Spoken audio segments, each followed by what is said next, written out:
ever thought about like what it would actually be like if your language, the one you dream in, the one that holds all your family's jokes and stories, what if it was just gone? Yeah. Like on the verge of just vanishing. Yeah. That's what's happening right now to the Chakaliya people in India. Their language, Matika, it's only spoken fluently by 2 people. Wow. 2. Just let that sink in for a second. It's a stark illustration of a problem that's frankly much bigger than a lot of people realize. The People's Linguistic Survey of India estimates that out of the 6,000 documented languages we have in the world, something like 4,000 of them are at risk of disappearing. 4,000. Yeah.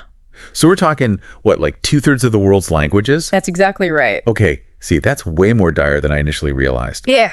I knew that the languages were disappearing, but I had no idea it was that bad. Yeah. That's a staggering number. I mean, where do we even begin to unpack this? Yeah. What could even be causing this massive of a decline? Well, to understand the present, sometimes you have to rewind a bit, look back at history. Right. And colonialism plays a huge, frankly, tragic role here. Yeah. Basically, from the 1500s to the 1960s, European powers, they colonized vast swaths of the globe. And during this time, they very often suppressed indigenous languages. Yeah. And that tragic pattern, it repeats itself throughout history, doesn't it? It's like trying to erase an entire culture by just silencing its voice. I mean, even here in the United States, we had Native American children being forbidden from speaking their languages in schools, shockingly, until the mid-1900s. Exactly. And those policies, they weren't unique to the U.S. They were widespread and had devastating, long-lasting impacts on the transmission of indigenous languages. Yeah. But it doesn't end there. Okay. As former colonies gained independence, many prioritized economic development, which kind of ironically had its own unintended consequences for languages. Okay, now that's where I get a little lost. How does economic growth lead to language loss? It seems counterintuitive. It does, doesn't it? Yeah. But there's this fascinating study in the Proceedings of the Royal Society B that basically found that richer countries, they tend to have fewer languages. Really? Yeah, it's like economic progress somehow squeezes out linguistic diversity. So are they saying that as economies grow, people just decide to ditch their native languages for more practical ones? It's a little more nuanced than that. You see, as economies develop, there's often one language that becomes dominant in politics, education, and the media. Sure. And this creates a situation where speakers of other languages feel, maybe explicitly or implicitly, pressured to adopt that dominant language just to, access better opportunities. Yeah, it's almost like this invisible hand pushing people towards one language for the sake of progress. But isn't that a dangerous oversimplification? I mean, we're having this conversation in English, a language that's spread globally rather than any one of the thousands of other languages spoken around the world. Yeah, it's a really interesting point that you raise. The choices we make, even something as seemingly simple as the language of a podcast, reflect in a way these broader patterns of language dominance. But individual choice is just one piece of a much larger puzzle. We have to also consider the systemic factors at play here. Okay. We touched on economic development a bit, but migration plays a really crucial role too. Okay. Think about it. As economies grow, indigenous communities are often, unfortunately, displaced from those ancestral lands. Right, forced to move to urban areas looking for, new opportunities, better jobs. Exactly. But how does that tie back to language loss? It seems like kind of a huge leap. It's all connected, though. When these communities migrate, they're suddenly immersed in environments where the dominant language is everywhere. Yeah. And over time, younger generations might grow up speaking that dominant language, honestly, more fluently than the language of their parents or their grandparents. Oh, wow. And their indigenous language just kind of starts to fade. So it's not necessarily this like conscious choice to abandon a language, but more like a gradual assimilation driven by circumstance. Yeah. They're trying to fit in, find their footing in a new place. Precisely. And the numbers paint a pretty stark picture, too. A staggering 40% of indigenous peoples in Latin America, for instance, now live in urban areas, really far from their traditional lands. Wow. And in India, nearly half of all tribal households reside outside traditional tribal areas. Really? This migration, while it's often driven by economic necessity, has this really profound impact on the transmission of indigenous languages. Wow, that really puts things into perspective. Yeah. So we've got colonialism, economic pressures, migration patterns. It's this like perfect storm that's threatening to just wipe out these languages. Yeah. It's honestly a bit disheartening. Yeah. Is there any hope at all? Like, are there any efforts being made to preserve these vanishing voices? There's always hope. And yes, people are fighting back, and they're doing some really, really innovative things. One really, really promising avenue is, believe it or not, technology. Technology. That's not what I expected. Yeah. It seems counterintuitive to think of technology as a savior of languages. I know, right? But think about it this way.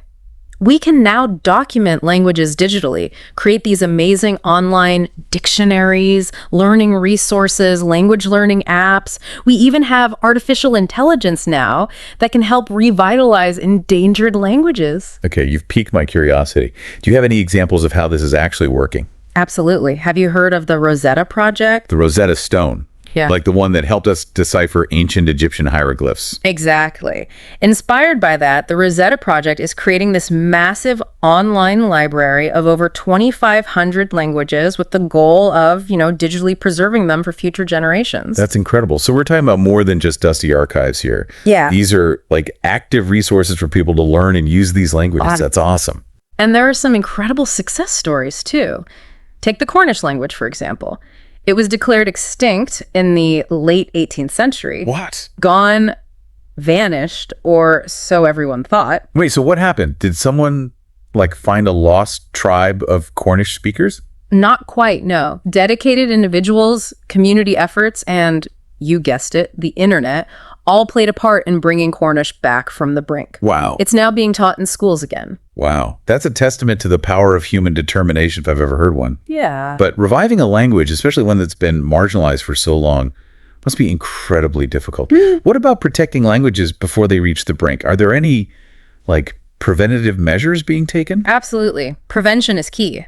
One strategy that's gaining some traction is recognizing the link between land rights and language rights. Land rights and language rights. Now, that's an interesting connection. Can you explain that a bit more? Think about it. For many indigenous communities, language is more than just words. It's very deeply intertwined with their cultural identity, their understanding of the world, their connection to their ancestral lands. So it's about preserving a whole way of life, a way of seeing the world that's passed down through language. Exactly. It's much bigger than just words. Exactly. And that's where land rights come in. A 2015 study found that indigenous peoples, who make up about 5% of the global population, lack land rights to 75%, a staggering 75% of their ancestral territory. 75%. That's heartbreaking. So you're saying that by securing indigenous land rights, we're also creating a space for their languages to thrive. Precisely. When indigenous communities have secure rights to their land, they have the autonomy to practice their cultures, pass on their traditions, and, crucially, keep their languages alive. It's about acknowledging that these languages are woven into the very fabric of their connection to the land. Yeah. It's about preserving entire worldviews. What other ways are there to bring these languages back from the brink? So we've talked about tech and land rights as ways to preserve languages, but what else can we do? Are there any other creative solutions out there? You'd be surprised. One really fascinating avenue is film. Film? Like movies? Yeah. Okay, I'm intrigued. Tell me more. Just think about the power of film for a second. It can captivate us, It can transport us to different worlds. Yeah. And it can expose us to new languages and cultures all in a couple of hours. It's true. A good movie, it stays with you long after you've seen it. Exactly. And that's why creating films in endangered languages can be such a powerful tool for revitalization. Take, for example, this film, Kawe Kuna, the first feature film made entirely in the Haida language, an indigenous language spoken in Canada. Wow, a whole feature film, like a full-length movie in a language that most people haven't even heard of. Yeah. That's incredible. Did it get any recognition? It did. It actually won awards at the Vancouver International Film Festival.